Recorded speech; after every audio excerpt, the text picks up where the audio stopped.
आज हम राजस्थान दिवस के उपलक्ष्य में एक खास बात करने जा रहे हैं कि एक इंसान के जीने का असली मकसद, असली ध्येय, असली उद्देश्य क्या होना चाहिए। हम सफर करते हैं स्वामी विवेकानंद के साथ।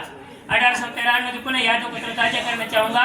1893 में स्वामी विवेकानंद ने जहाँ अमेरिका के शिकागो शहर में भाषण दिया था, और जिस वक्त उनका भाषण पूरा हुआ था, उस वक्त एक दंपति, एक पति पत्नी का जोड़ा स्वामी विवेकानंद के पास आया और उनसे निवेदन करना लगा कि महान पुरुष, आप हिंदुस्तान के रहने वाले हो, आप भारत के महान ऋषियों, तपस्वियों, मुनियों, और हम दंपति निसंतान है, हमारी कोई औलाद नहीं है, और हम चाहते हैं कि आज की रात आप अपना भोजन है वो हमारे घर गृहस्थ आश्रम पर करें, ताकि हो सके भगवान हमें कोई पुत्र की प्राप्ति करा दे। स्वामी जी ने हाँ भर दिया।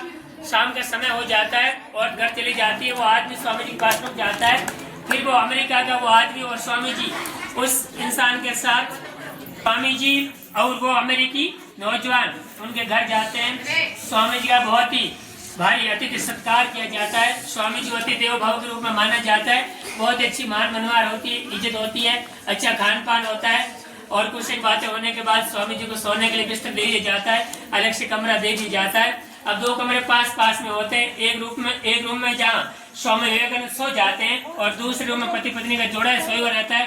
रात के ठीक 11-12 बजे का टाइम होता है, लेकिन स्वामी विवेकानंद ध्यान जाना, जिस भी वक्त रात को सोते थे, स्वामी विवेकानंद हमेशा रात को सोने से पहले पूरे दिन का हिसाब लगाया करते थे कि आज के दिन मैंने क्या अच्छा खोया, क्या अच्छा पाया, क्या बुरा खोया, और आज के दिन मैंने कितना बढ़िया काम किया, मुझे क्या करना चाहिए था, मुझे क्या नहीं करना चाहिए था, क्या मैंने आज दिन कुछ अच्छा कर्म किया।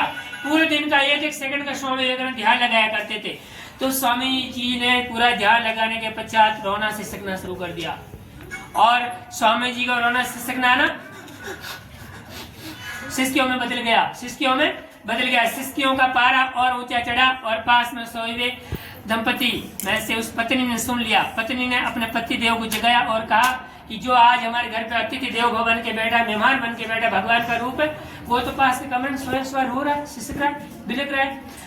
दोनों ने अपना रूम खोला और फिर स्वामी जी के दरवाजे खटखटाए। स्वामी जी ने अपना दरवाजा खोला। फिर पति पत्नी दोनों उनके पाँव में गिर पड़े और स्वामी जी से निवेदन किया, महान पुरुष, अगर आपका आदर भाव करने में, आपका मान मनोहार करने में, आपकी सेवा करने में हमसे कोई भूल हो गई, हमसे कोई त्रुटि हो गई, हम क्षमा चाहते हैं। आखिर आपके रोने का मकसद क्या है। स्वामी जी ने कहा कि आपके अतिथि देव भव सत्कार के रूप में मेरी मान मनोहार करने में, मेरा आदर सत्कार करने में, मेरी सेवा करने में कोई कमी नहीं, कोई कसर नहीं, लेकिन मैं जिस भी रात को सोता हूँ, हर रात को सोने से पहले पूरे दिन का हिसाब लगाया करता हूँ कि आज के दिन मैंने क्या अच्छा खोया, क्या बुरा पाया।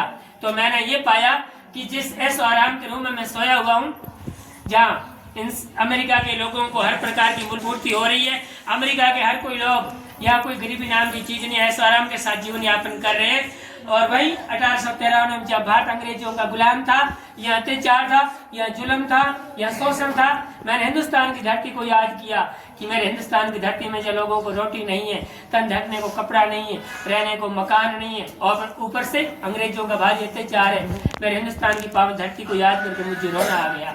तो ध्यान देना बच्चे, इससे शिक्षा यही मिलती है कि सहजातो यन जातन याति देश समुन्ति में परिवर्तन संसारे को मत नहीं जाए थे, कि हम इस दुनिया में आए हैं तो हमारे आने की वजह से हमारा समाज, हमारा परिवार, हमारा समाज, हमारा मानव समाज, हमारा देश ऊंचा उठना चाहिए। दुनिया में भी हिंदुस्तानी तिरंगे का कोई डंका बचना चाहिए। यूं नहीं कि बस कीड़े मकोड़ों की तरह यूं रेंग के चलते रहे, जिंदगी को बात समझ करके ढोए।